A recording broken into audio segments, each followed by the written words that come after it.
for Americans and puts Americans back to work. Thank you, Mr. President. The Assistant Majority Leader. Mr. President, first let me commend my colleague from Minnesota and tell him that I proudly co-sponsor his legislation. I've had visits throughout my state with community colleges and watched this work, where they literally bring employers and future employees together at a community college, an affordable community college, get the very best training, really focused on the job opening, and when it's finished, they go right to work, and they make a good salary. And I tell you, I think this is the future. This is really an excellent idea. I was happy to support it. I've shamelessly stolen it and said it was my idea a few places, but I'll confess to you on the floor. It's an honor for you to acknowledge that you've stolen my idea. And I just want to tell you that I'm going to admit this on the floor and give you credit, but be happy to join you in this effort because I thank you. And in Illinois, you're free to say it's your idea. Thank you very much. Let me ask consent to speak and ask my remarks to be placed in a separate part of the record. Without objection.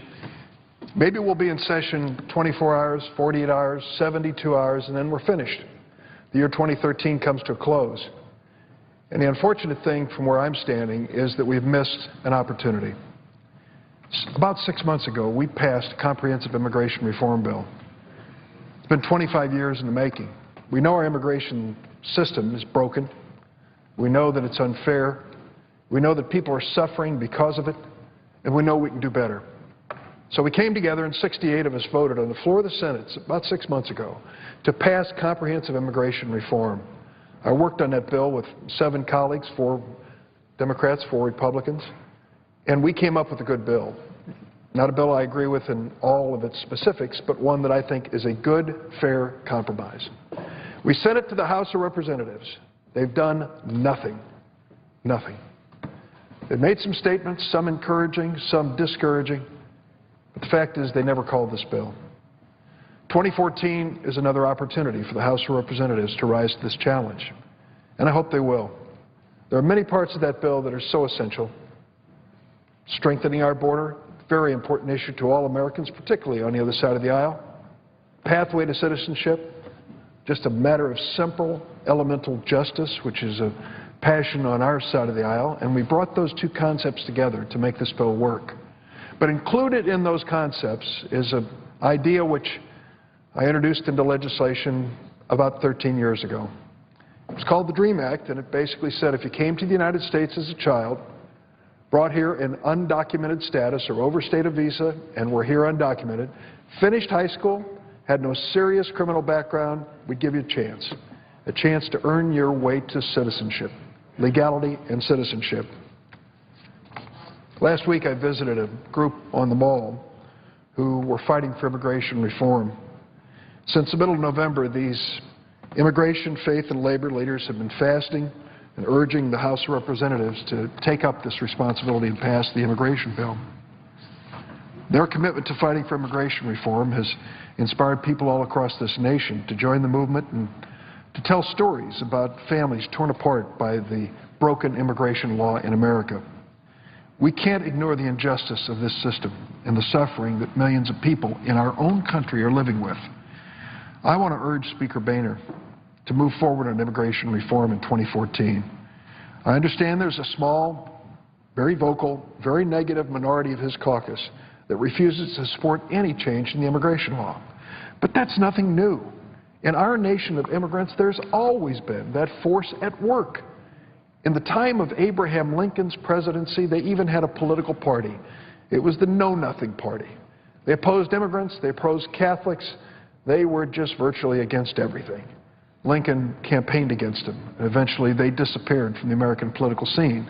But their sentiments can always be found at every point in our history. The one part of this immigration bill, as I mentioned earlier, that's near and dear to me is the DREAM Act. I fought to pass it for 12 years. Mr. President, there were times when we called the DREAM Act on the floor of the United States Senate, and I would look up in the gallery, and it would be filled with young people, men and women, wearing graduation gowns and mortarboards to remind people that they were undocumented, officially unwelcome in America, and yet their heart was here.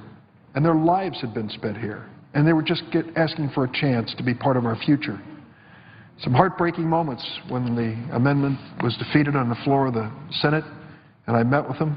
Some encouraging moments when the comprehensive bill passed and included the strongest DREAM Act language that we've ever written. For most of their lives, these young people have been trapped in the shadows, fearing they could be deported any moment and facing obstacles to developing their talents in this country. Isn't it ironic that we've invested so much already in their lives, educating them, giving them an opportunity to thrive in this nation, and then right at that moment, when they're ready to go to college or to go into a job, we tell them, leave. We don't want you. That's not right. It's not fair. It doesn't make any sense. Last year, President Obama did something that was significant. He announced his administration would grant temporary legal status to these immigrant students who grew up in the U.S. This historic program is known as DACA. Now, DACA stands for Deferred Action for Childhood Arrivals.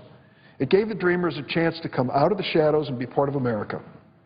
In the last year, more than 567,000 people have applied for this DACA status. 460,000 have received it. Later today or tomorrow, the Senate will vote on the nomination of Alejandro Mayorkas to be Deputy Secretary of the Department of Homeland Security, which I will support. As Director of the U.S. Citizenship and Immigration Services, Mr. Mayorkas has been charged with implementing DACA, the President's executive order. It was a complicated job, but Mr. Mayorkas did it in an outstanding way. Now, earlier this week, my colleague and friend, Senator Grassley of Iowa, spoke on the floor about Mr. Mayorkas and the DACA program. I want to take a moment to respond to some of the things that he said in the congressional record. Senator Grassley initially questioned the legality of this DACA program. I want to be clear. DACA is entirely appropriate and legal.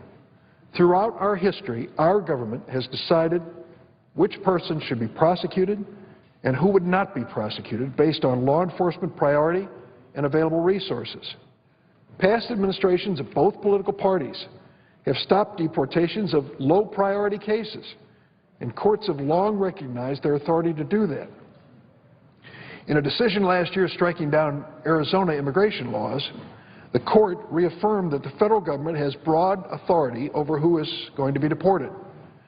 Republican-appointed Justice Anthony Kennedy, who wrote the opinion, said, and I quote, "A principal feature of the removal system is the broad discretion exercised by immigration officials." The President's action was not just legal, it's smart, it's realistic. Today there are millions of undocumented immigrants in the United States. The government has set priorities. Those with criminal records, serious criminal records, should leave. They should be deported. No excuses. Under the Obama administration's policy, that's a high priority, and that's the way it should be. Senator Grassley also claimed on the floor that the Immigration Service has not released adequate information about the DACA program. I disagree with my colleague and friend. USCIS has been transparent about this process, publishing data on its website showing the number of applicants who have applied, those who have been accepted and rejected. For the past few years, I've come to the floor of the Senate regularly to tell stories, real-life stories of these dreamers. Done it over 50 times. We actually had a reunion of all the dreamers whom I'd spoken of on the floor of the Senate. I want to take some time today to update the story on one of those dreamers. This photograph of these brothers show Carlos and Rafael. This is Carlos and Rafael. They were siblings brought to the United States by their parents when they were kids. Carlos grew up in suburban Chicago, graduated from Palatine High School, where he was an honors student. In high school, Carlos was captain of the tennis team and a member of the varsity swim team. He volunteered with Palatine's Physically Challenged program, where every day he helped to feed lunch to special needs students. Listen to what one of Carlos's high school teachers said about him. "Carlos is the kind of person we want among us because he makes the community better. This is the kind of kid you want as a student, the kind of kid you want as a neighbor, the kind of kid you want as a friend to your child, and most germane to his present circumstance, the kind of person you want as an American." There's good news, Mr. President. Last week, Carlos graduated from Loyola University in Chicago, majoring in education. His lifelong dream was to be a teacher. It almost didn't come true. You see, last year, Carlos and his brother Rafael were placed in deportation proceedings. They were going to be expelled from the United States. I asked the Obama administration to reconsider, and they decided to suspend the deportations, and that was the right thing to do. Now, after graduating from Loyola University, Carlos was offered a teaching position starting in just a few weeks. Carlos will be teaching at Schurz High School, the Chicago public school on the Northwest Side. In addition to his teaching duties, Carlos will also be helping with the school's Dreamers organization and the tennis team, a sport he knew well from high school. There's no question that we need the best and brightest to teach in our schools. We need people like Carlos, committed to the next generation of tomorrow's leaders. Teach for America knows that great teachers can come from all walks of life, from graduating seniors at our nation's most elite colleges to former investment bankers and veterans. Last week, Teach for America announced that it plans to actively recruit dreamers who have received DACA deferment. So more dreamers like Carlos will be able to give back to the country they know. They'll be in classrooms, not only teaching the important subjects, but with their very lives, they will be teaching the next generation of Americans what immigration has always meant to this country. I asked my colleagues who stand on the floor critical of the administration's deportation policies, would America be better if Carlos had been deported last year? Would Chicago be better if this bright, idealistic young teacher was not headed to the classrooms in just a few weeks to try to help educate the next generation of leaders in this country? Of course not. To hear Carlos' story is to realize the benefits immigration reform will bring to America. Imagine what's going to happen when 11 million undocumented immigrants have the opportunity to step out of the shadows like these dreamers and contribute fully to America. Imagine what it means to them to no longer live in fear of a knock on the door, to be able to declare who they are, where they live, who's in their family, to be able to work without any fear, and to be able to travel, to go back to important family events in other countries and return to the United States. Legalization will unleash the earning potential of millions of people. They'll be able to pursue jobs that match their skills instead of working in the underground economy. It's the right thing to do, and it'll make America stronger. I'm confident that wiser voices will prevail in the House of Representatives. Just the other day, I had a conference call with the Catholic bishops. They have made this a special effort on their part to support comprehensive immigration reform. They were from all over the United States. In addition to their prayers, I asked them to reach out to their congregations, tell stories like Carlos' story, Rafael's story, and tell people that this really is very fundamental and basic when it comes to issues of justice. Mr. President, I ask consent that my next statement be placed in a separate part in the record. Without objection. Mr. President, I've come to this floor, I can't tell you how many times, to talk about an industry in America, the for-profit college and university industry. I've talked about the basics. Most people couldn't tell you, what are the for-profit colleges? Which ones are for-profit? Well, the major colleges start at the top with the Apollo schools, University of Phoenix, it's the biggest. DeVry out of Illinois is second. Kaplan, that used to own the Washington Post, is third, and there are lots of other ones. The interesting thing about these colleges and universities, they could not exist without generous subsidies from the federal government. Here's what happens. They lure students into enrolling in their schools, and the students, because they're low income, qualify for Pell Grants and student loans. The Pell Grants and student loans flow from the government through the student into the for-profit schools. It turns out there's a 90-10 rule. Imagine this. These for-profit schools can't take more than 90% of their revenue from the federal government. 90%. They're 10% away from being a total federal agency. But they make amazing amounts of money, huge amounts of money. They pay their CEOs millions of dollars because this is a very lucrative undertaking. But there are three things that you should remember about for-profit schools, three numbers. And if you remember these three numbers, you'll know what the challenge is. 12. 12% of all the graduates of high school go to for-profit schools. 25%. 25% of all the federal aid to education goes to these schools. 47%. 47% of all the student loan defaults are with students who've enrolled in these for-profit schools. 12% of the students, 25% of the federal aid to education, 47% of the student loan defaults. Why are these students defaulting? There's several reasons. One reason is the diploma from these schools isn't worth much, and I'll tell you a few stories in just a moment. The other thing is that once the school enrolls these students and brings in their student loans, they really don't care that much as to whether they finish. It's not that important. The money's already flowed to the school. And the third thing, of course, is many of these students finish their school with their questionable or worthless diploma and can't find a job. What happens then? They can't make their student loan payments. I'll tell you some specific stories when I talk about one of these for-profit school operations. It's called Corinthian Colleges. Publicly traded corporation. It owns for-profit schools in the United States and Canada. It's now in the spotlight for engaging in manipulative marketing and deceptive job placement practices. Yesterday, a Huffington Post article called attention to these abuses, and it was entitled, "How a For-Profit College Created Fake Taxpayer Jobs to Get Money." That headline says the whole story. The article reports that Corinthian has been encouraging the manipulation of job placement rates to entice students to sign up for programs and to avoid the scrutiny of the government and accreditors. Corinthian College subsidiaries, Everest College is one of them, have been criticized in the past for having high dropout rates and some of the highest three-year loan default rates in America. Even while its higher tuition rates are higher than community colleges or even flagship state schools for an equivalent degree. In spite of the bad press, Corinthian colleges, like Everest, have managed to come out on top, increasing enrollment, increasing profit margins, and increasing payments for their executives. It would appear these gains were at least in part due to the manipulative marketing practices and a corporate culture of deceit towards its students. According to this article, Eric Parms enrolled in Everest College Heating, Ventilation, and Air Conditioning Repair Program in the summer of 2011. Eric had been laid off from his job.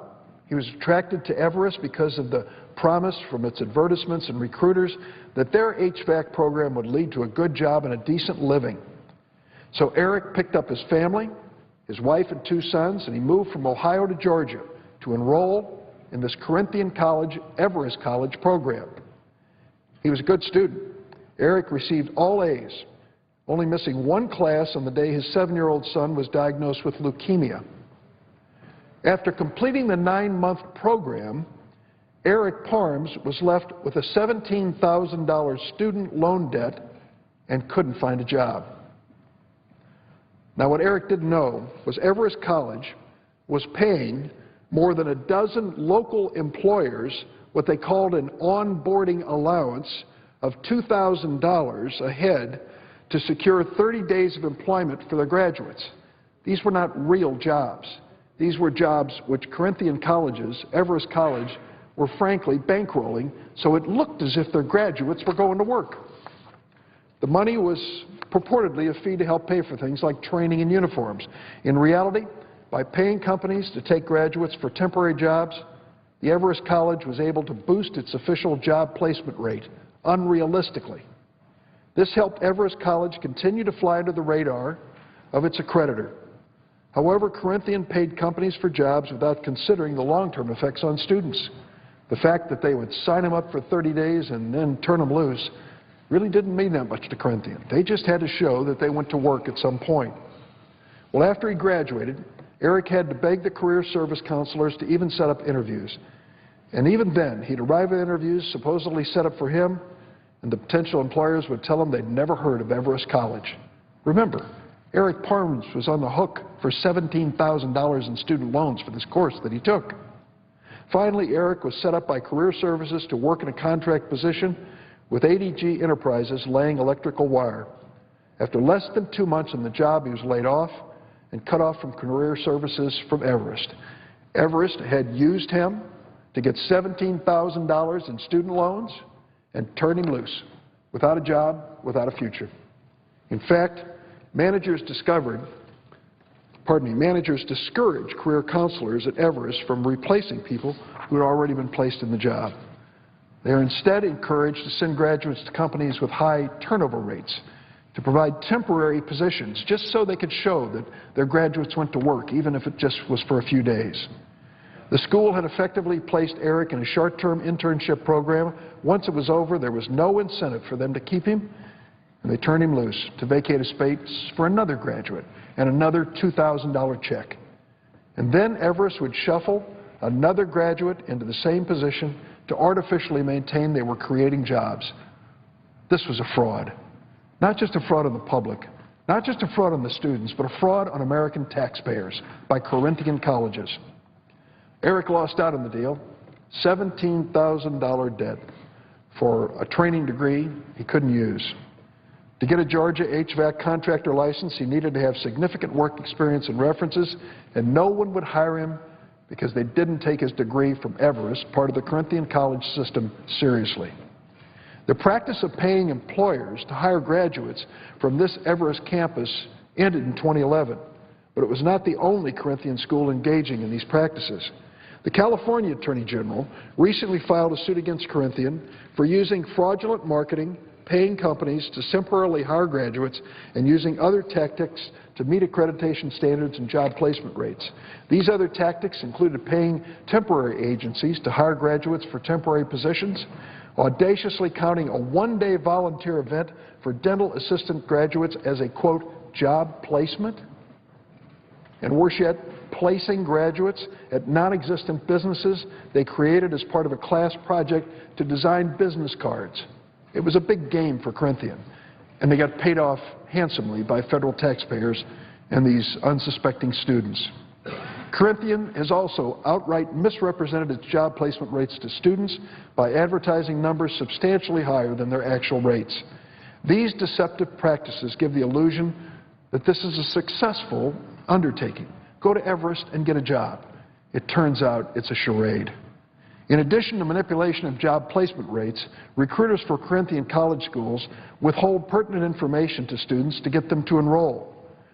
Lindsay Ryan, another student at Everest College who contacted my office, studied criminal justice online, was 12 weeks from graduation when she learned that Everest was not regionally accredited and she wouldn't be able to find a job in her field in the state of Illinois.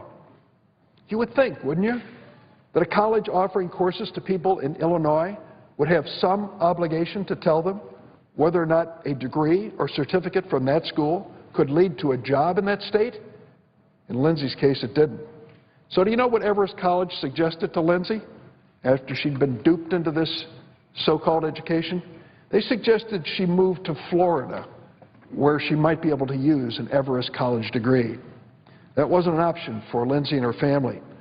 So now she sits unemployed, supporting 3 children and her husband, and a $24,000 student loan debt to this Corinthian college, Everest College, for a worthless degree. Over the past decade, listen to this, Corinthian colleges have received from the federal government nearly $10 billion in student aid. $10 billion. That makes up more than 80% of the total revenue of this college. These schools, these for-profit schools, are sucking on the federal treasury to come up with billions of dollars to get rich at the expense of taxpayers and these poor, exploited students. Corinthian grew during our recession, reaching a peak enrollment of 93,000 students, doubling revenue up to $1.7 billion in 2011. This is part due to a persuasive but deceptive marketing plan promising a better career to people like Eric and Lindsay, who were looking for a way out during difficult times. Toya Smith, a former Everest career counselor, was interviewed by Huffington Post. She recognized that the for-profit school burdened students with large debts, a questionable degree, and poor job prospects, while the company was profiting on federal dollars. Here's what she said. You're selling a dream to a student that you know in reality they're never going to realize. Did I mention Toya was a former counselor at Everest? She told the truth. How many more times will Corinthian end up in the news for deplorable stories like these? I've asked the CEO of Corinthian to explain these practices. His name is Massimino. He was paid $3.3 million as his salary the last year that was reported by this corporation. And I've asked him not to engage in this conduct again. I've also written to the Everest College National Accreditors, the Accrediting Council for Independent Colleges and Schools, and the Accrediting Commission of Career Colleges and Schools, asking what steps they're going to take to sanction Everest for these egregious abuses of the public trust. Finally, I've asked the Secretary of Education, Arne Duncan, to look into these allegations and to use whatever authority the department has to hold Everest and its parent company, Corinthian, accountable. If no authorities exist, I've asked him to work with me in Congress to give the department the ability to respond more aggressively to these abuses like the ones I've outlined for Corinthian. It's time to put an end to the corporate culture of deception and data manipulation that pervades the for-profit school industry. They're wasting taxpayers' dollars, they're abusing students and their families, and we in Congress are not doing what we should. We've got to protect these students and their families. We've got to protect America's taxpayers from for-profit schools that are taking advantage of the law today. Mr. President, I yield the floor and suggest the absence of quorum. Clerk will call the roll. Mr. Alexander.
The Senator from Georgia. Mr. President, I'd ask to address the Senate as if in morning business. The Senate is in a quorum call. Mr. President, I'd ask unanimous consent that the quorum call be vitiated. Without objection. And unanimous consent that I be able to address the Senate as if in morning business. Without objection. And Merry Christmas, Mr. President. Thank you. To you and all those who might be watching C-SPAN today. We're getting close to the big holiday. And it's a time where I come to the well to pay tribute to a great newsman in Georgia who's retiring after 40 years in television on the Georgia beat.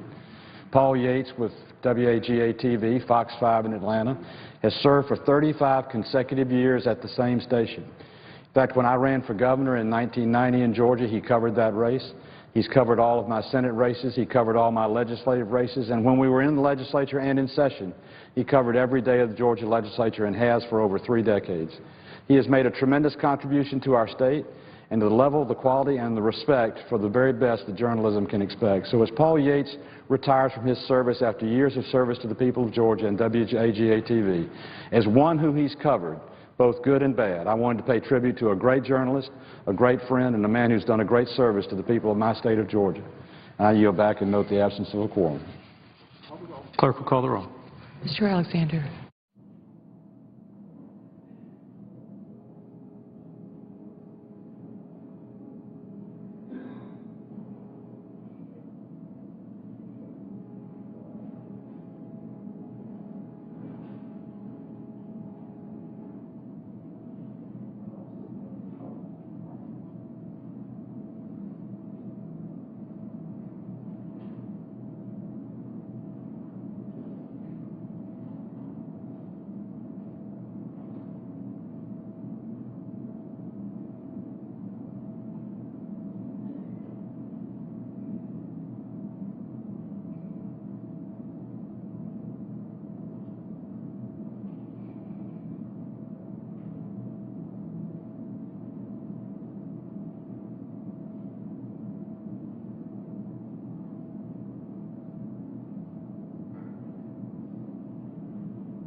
An update on where things stand in the Senate from the Hill.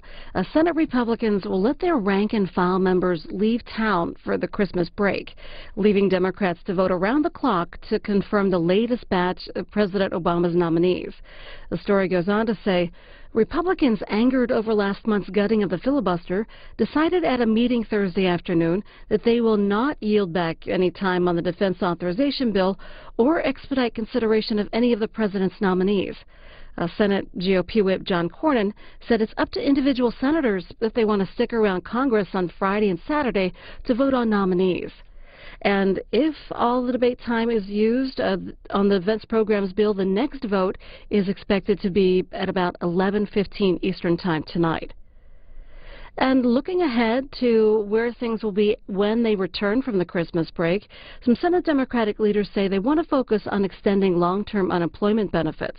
We're going to watch some of that.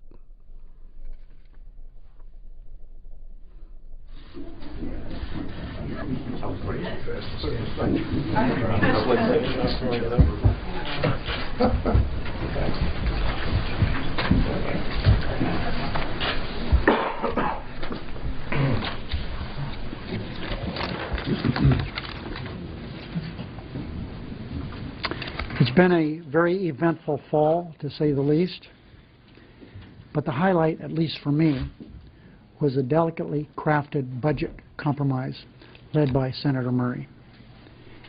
It's a step in the right direction, one of the first steps we've had in the right direction for some time.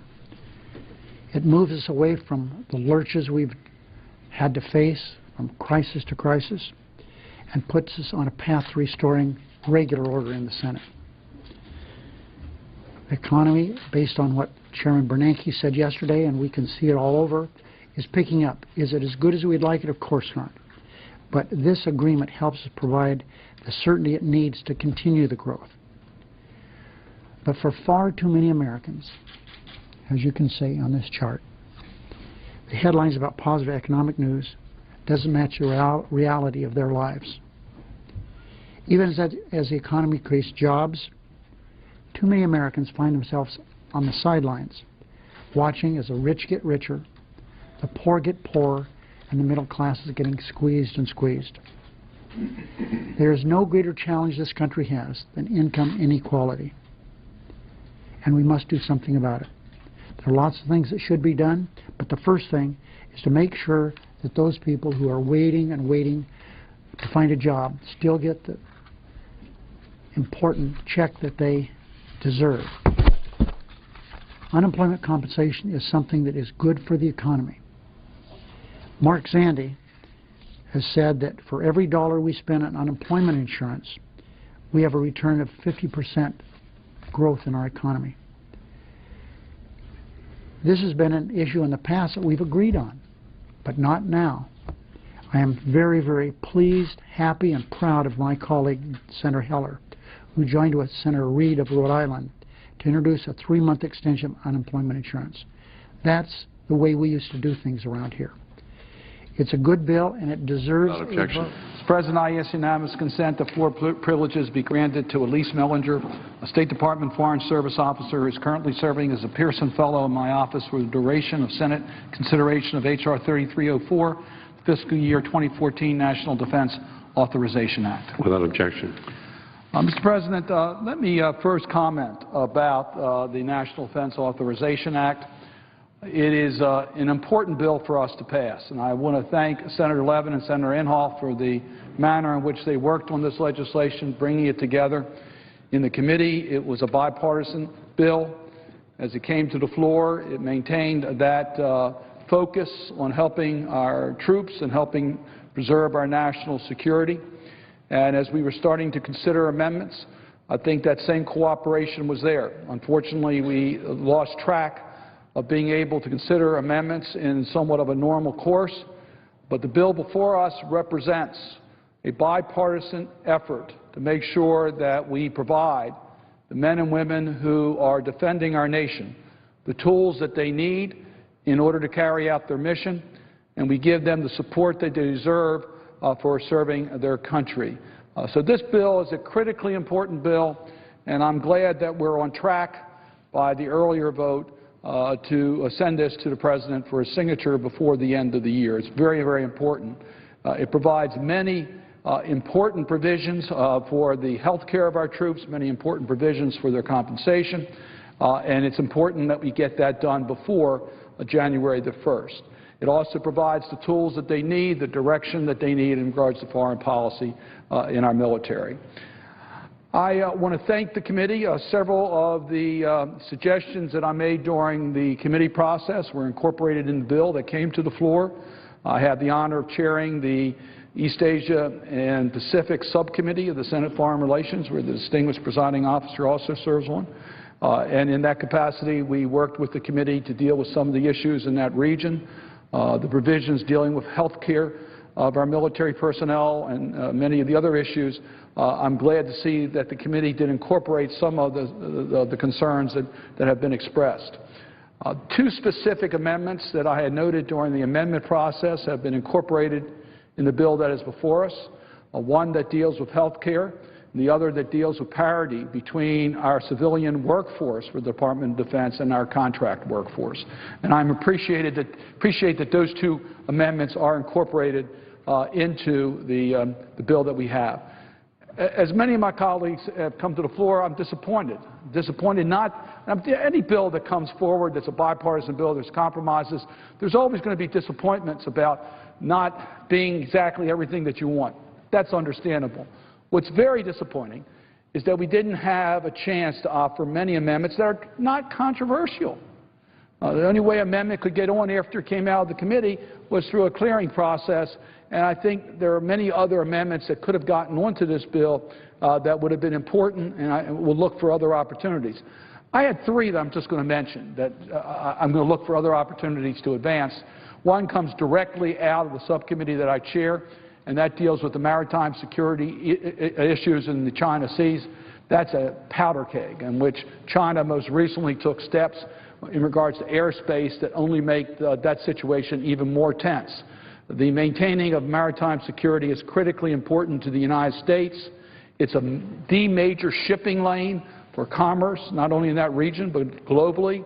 And it is an area that could bring about unfortunate conflicts between many countries in that region, and they could mushroom into active situations. So maritime security is a very important issue. The United States has taken a very active position on that to say, look, these matters have to be talked about directly by the countries involved in a peaceful manner, not in an intimidating manner. And that amendment that I had offered would have furthered the United States Senate in supporting that position. I was also disappointed that amendment that I offered that dealt with the accountability, particularly of Bashar in Syria, but of those who have committed war crimes in Syria. The presiding officer knows the testimonies that we've had in regards to the gross violation of human rights by the government officials in Syria, the numbers that have been killed and have suffered as a result of that. The War Crimes Tribunal at The Hague should have ability to deal with these types of issues, and the amendment that I offered asked that the United States work for full accountability for those who have violated international standards in regards to war crimes. A third amendment that I had offered that did not get in because of the reasons I just said was an effort that many are working on to form a partnership between the United States and Vietnam in regards to education program, higher education. And we have a way to do that. Senator McCain was very helpful to me in trying to advance this, and we will look for another opportunity to get that done because I think it's critically important. Many of us understand that we've got to improve our relationship between the United States and Vietnam, but Vietnam needs to deal with its human rights violations, needs to deal with its good governance. And one way that we can help this is by dealing with institutions that promote democracy, and that is, of course, higher education. So I'm looking forward in all those areas to find other vehicles where we can deal with the issues that we are not able to deal with through the amendment process. But I would ask our colleagues to just get this bill to the President so he can sign it before the end of this year. Mr. President, I would ask that I'd like to comment a little bit about Elise Mellinger and ask that appear in a separate part of the record. Without objection.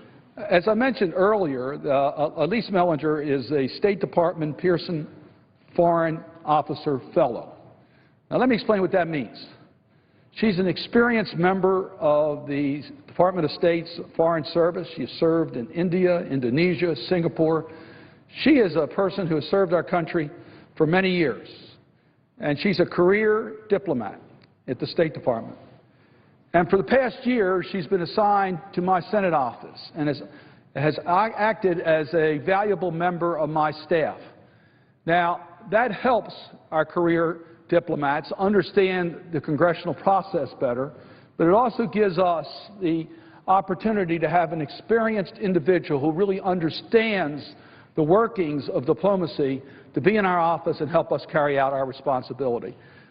In Elise's case, that was particularly helpful to me because at the beginning of this year, I took on the new responsibility as the chair of the East Asia and Pacific Subcommittee. Throughout my career in Congress, I've spent a lot of time on Europe. I've chaired the U.S. Helsinki Commission. I've traveled extensively to Europe. But it was a new venture for me to chair the East Asia and Pacific Subcommittee. And Elise Mellinger brought me the expertise so that we could, the United States Senate, the Committee on Senate Foreign Relations, carry out our responsibility in regards to congressional oversight and initiatives in regards to that region of the world. As a result of her hard work, we were able to have numerous hearings in 2013 on the Rebalance to Asia initiative that President Obama has brought forward, and to talk about many of the issues in that region of the world, from the maritime security issues that I've already talked about, to environmental issues, to dealing with North Korea, a huge problem with their not only their nuclearizing the Korean Peninsula, which is unacceptable, but the human rights violations in that country and how their people are being treated as far as economic growth. And the list goes on and on. Vietnam, a major country of interest. We've been able to be involved in that. We had a hearing on the typhoon in the Philippines that Elise Mellinger was critically important in helping us put together in a matter of days so that we could become knowledgeable as to what's happening in one of our allies in that region, the Philippines, and what we can do and the international community can do and the private sector can do in order to help the people of the Philippines. I traveled to that region, and Elise Mellinger was extremely important in preparing me for that trip.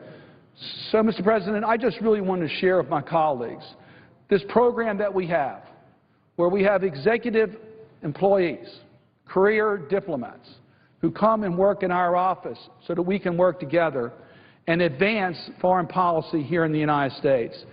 There really should not be a difference between the executive and legislative branches in regards to our objectives on foreign policy. Of course, we have oversight. Of course, we have separation of powers. And for the entire year that Elise was in my office, she was a 100% loyal person among our staff to carry out that responsibility. As I said to her earlier, I hope it does not affect her career when she goes back to the State Department, and I know that it will not.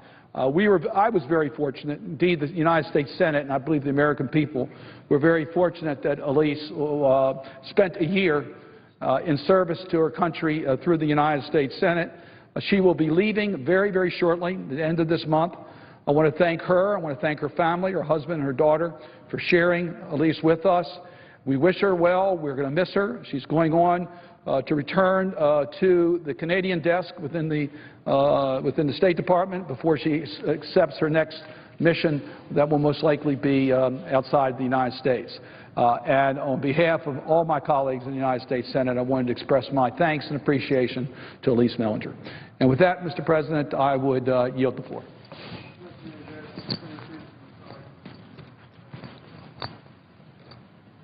Mr. President. Senator from South Dakota. Mr. President, this week the Senate's considering a couple of fairly big things. We had a vote earlier this week on a budget proposal to fund the government, for the next couple of years. And we also are going to be voting on a defense authorization bill that is really important to America's national security interests. As we've, brought this legislation to the floor, there's been something conspicuously and noticeably absent, and that is open debate. Something that used to be taken for granted in the United States Senate, a right that was accorded to United States senators. The nice thing about getting to the Senate when you come from the House of Representatives is that when you get to the United States Senate, one person can actually have the opportunity to get amendments voted on and to have those amendments debated. The House of Representatives, those of us who serve there know that there's a Rules Committee. The Rules Committee decides what comes to the floor, what amendments are made in order, how much time is allowed for debate on each amendment. It's a very structured process. What the founders conceived for the United States Senate was something very different. They wanted us to have an opportunity to openly debate the big issues of the day.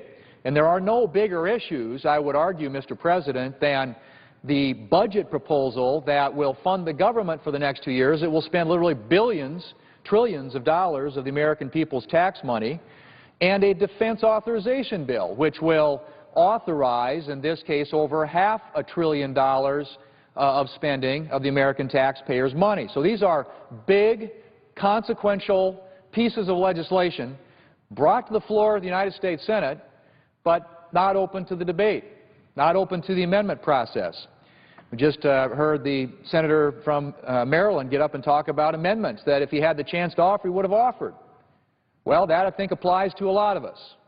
The defense bill, when it comes to the floor here, is, I think, probably gone through a fairly good vetting process. I served on the Armed Services Committee for 6 years. I think they did then and do now a good job of prioritizing these things when they come to the floor. But you have to remember, Mr. President, that there are only probably, 25 or so members of the Armed Services Committee, which means there are 75 United States senators who haven't had an opportunity to have their voices heard on a big piece of legislation like that. Same thing with the budget. The budget conference really consisted of a couple of people. In fact, the conferees, I'm told, the people who were members of the Budget Committee and were supposed to be members of that conference, really didn't vote on it. There was no vote on it when it left the conference. It was negotiated, again, by a couple of people and brought to the floor to be voted on.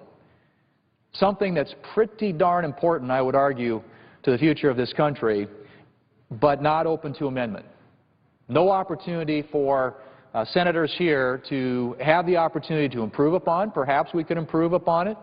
Maybe we couldn't. But we at least should have had the opportunity to bring issues to the forefront that very, I think, correctly, rightly, should be debated when we're talking about something like a budget, a 2-year budget, and a defense bill, which spends enormous amounts of the American people's tax dollars.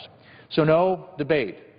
Shut down here in the United States Senate by the majority leader. Why? Well, I guess because it's really critically important that we get to some of these nominations that need to be voted on before the Christmas holiday. Why? Well, because Lord knows we couldn't vote on them next year, I guess. Well, evidently, I guess we can vote on them next year. And now that the majority has broken the rules here in the United States Senate, changed the rules, they can approve those with 51 votes. So I don't know what the big sense of urgency is on these nominations that would prevent us from having a full and open debate on something as consequential as the Defense Authorization Bill or the budget that being voted on here in the United States Senate. I don't know why these nominations would take precedence over that. It seems to me, at least, that if there was any sense of urgency attached to this, most members on both sides, I think, would acknowledge that we need to do that. But clearly, these are all nominees that can be voted on next year, and now approved with 51 votes, thanks to the majority breaking the rules in the Senate and making it possible to approve nominees with 51 votes. So the very notion, as the majority leader came out here and said repeatedly now, that we would be here next week on one of the most important Christian holidays of the year, voting on nominees that can be voted on a week later, after the first of the year when Congress comes back into session, seems to me to be really sort of stunning in terms of its audacity. And I would think the American people would conclude the same thing, that we would take a defense authorization bill, that we would take a huge budget bill, and actually sort of just try and sweep them under the carpet, fill the tree so we don't have an opportunity to debate amendments or vote on amendments, but have to rush to get these nominations through, nominations that can be considered early next year and approved now with a 51-vote majority. So think about that. We're talking about, we've had these threats up here on the floor, the majority leader comes to the floor, so we're going to be here Christmas Eve, because we've got to do these nominations. And yet we don't have any time to do the important work like having a chance to debate and vote on amendments to bills like the Defense Authorization Bill or the budget. So that's where we are.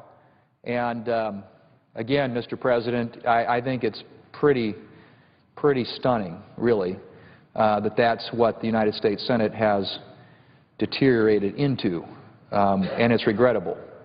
But hopefully, at some point, people will come to the realization, come to their senses that, yes, this is a sort of important week next week for a lot of people around this country, and that perhaps being able to do the nominations a week later after the first of the year when they can be approved with 51 votes what might make some sense and might be a reasonable approach to take with all this.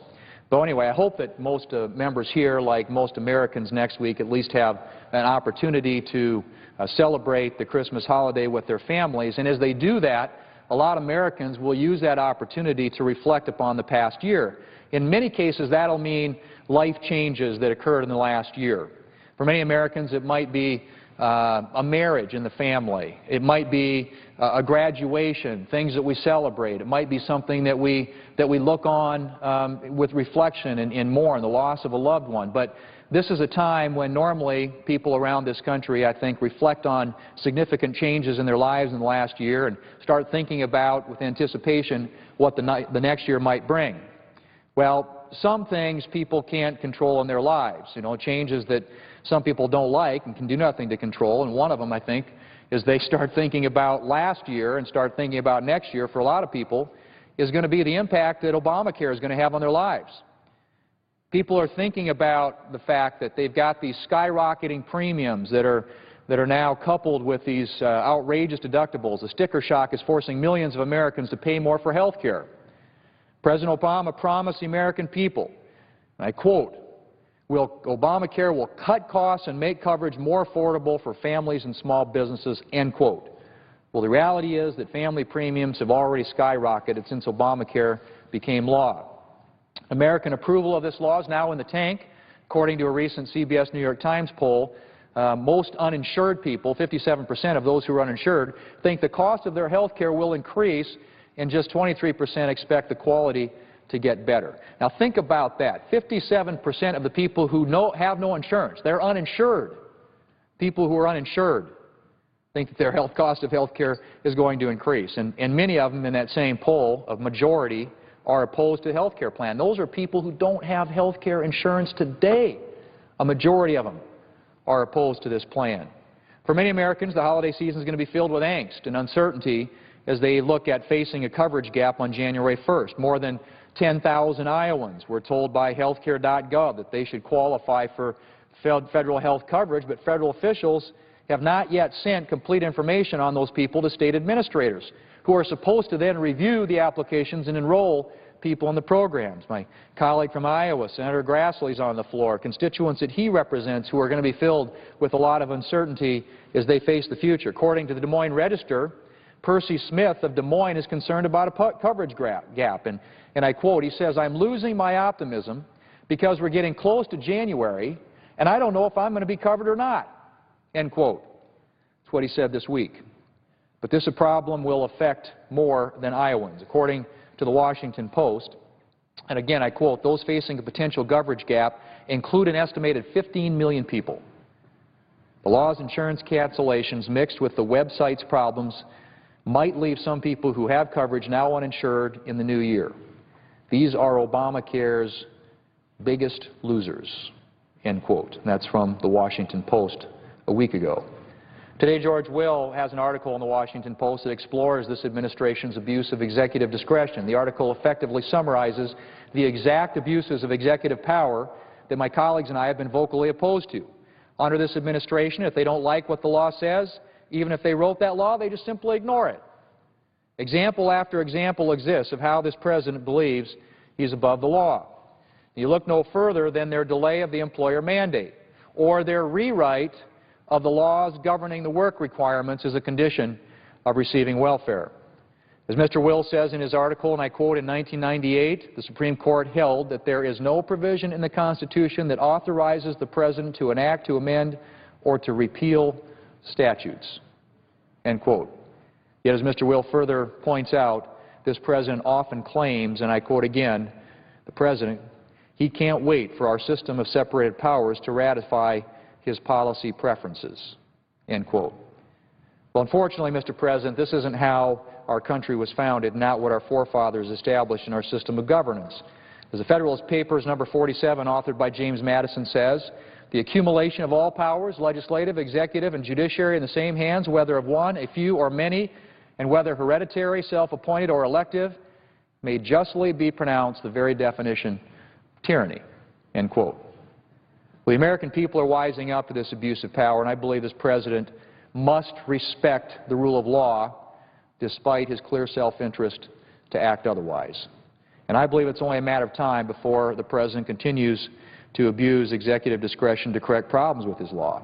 Instead of becoming forthcoming with the American people and Congress and explaining why parts of this law won't work, he relies on his administrative agencies to issue 11th-hour blog posts or leaks to the media to announce delays in portions of his signature law. Another way this administration is trying to fix problems is to put the burden of fixing problems on others. Last month, the president tried to fix the problem of canceled plans by kicking the can to state insurance regulators to determine whether, in 48 days from the date of his announcement in November, they can change their state insurance regulation policies quickly enough to permit plans to continue to offer those plans available in 2013 and 2014. He expected state insurance commissioners to bail him out to allow Americans to keep plans that they were promised they could keep. He's also expecting insurance companies to bail the administration out of problems as well. The insurance industry will now extend the deadline until January 10th to Americans, for Americans, I should say, to pay for coverage that starts on New Year's Day. This doesn't fix the problem of coverage gaps, but it's a convenient talking point for the administration. Well, while 2013 was filled with one broken Obamacare promise after another, the president's inability to follow through on making coverage more affordable for families and small businesses was one of the biggest. In a rare moment of candor, Secretary Sebelius was forced to admit, and I quote, "There are some individuals who may be looking at increases in their health care costs."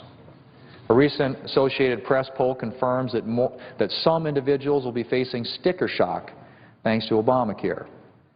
69% say their premiums will be going up, while 59% say annual deductibles or co-payments are increasing. A separate poll by the Washington Post and ABC found that just 5% of Americans believe that Obamacare will actually reduce their health care costs. The reality, Mr. President, for many Americans is that dramatically higher premiums, deductibles, and co-payments mean they're going to have less money in their wallets to spend on rent, to pay for college, or to invest in a small business. And as a result, 67% of respondents in a recent Fox News poll say Obamacare should be delayed. 53% of respondents would vote to repeal the law. Well, this holiday season, Democrats should give the American people what they were promised all along: lower costs while keeping the doctor and the plan that they have and like. As we begin 2014, this president and administration should commit to abandoning their power grabs and complete disregard for the rule of law. Mr. President, this law was passed, hurried, rushed through here on a partisan vote. Not a single Republican senator here voted for it, and we are now seeing the effects of that. One-party rule, one party running roughshod over the other to try and get something enacted into law, which now, as American people are finding out, they're vetting it. They're the people who are impacted by it.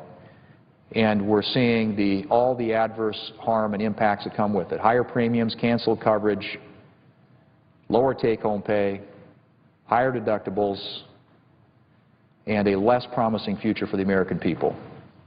We can and we should do better, and I hope that as the Americans this Christmas season reflect on the past and think to the future, that we will resolve around here to do what's necessary to give them a brighter future by putting in place policies that will grow the economy, create jobs, increase the take-home pay of middle-class Americans, rather than give them another gut punch that makes it that much harder for them to provide for themselves and their families. Mr. President, I yield the floor. Mr. President, Senator from Iowa. I rise for two purposes. One, to discuss the National Defense Authorization Act and the fact